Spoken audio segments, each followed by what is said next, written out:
right, welcome back. Listen, let me just start off by saying our chief meteorologist is in heaven right now at a Parlee Farm in Tyngsboro. He loves to be out in it talking about the weather, and it's beautiful, David. This is the day, Eric, that people have been waiting for. We've loved the warm weather, but this was that, prototypical fall day.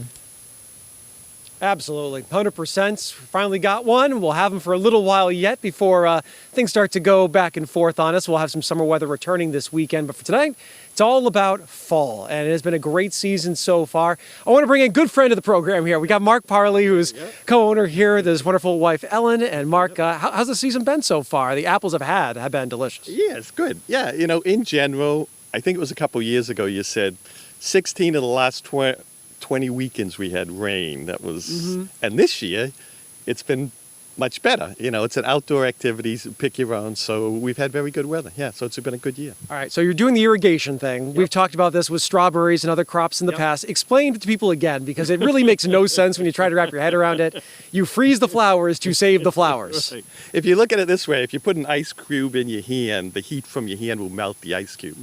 When you do the reverse, when water turns to ice, it releases a lot of heat. In fact, each one of those sprinklers, if you do all the math, works out to having a little furnace in there. And I have about 30 sprinklers out there, so I have 30 little furnaces.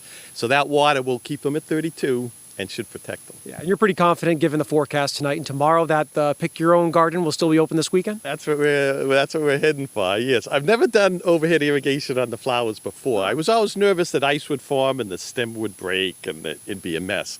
So this is the first time. I'll let you know. All right. And last question, we had talked briefly about how the weekends have been kind of warm and we're getting cool during the week. But you said warm is better than rain. You'll take that. Yeah. Well, some people go to the beach on a warm day, but hey, come in the morning. It's usually in the 50s. It's cool. Most people like it like this when they're apple picking. So we'll be down a little bit on a hot day, but not bad. It's pretty good. We'll try to cool off next weekend for you, all right? Okay. All right, Eric. Mark, thank you so much for joining us. Yeah, always a beautiful setting here.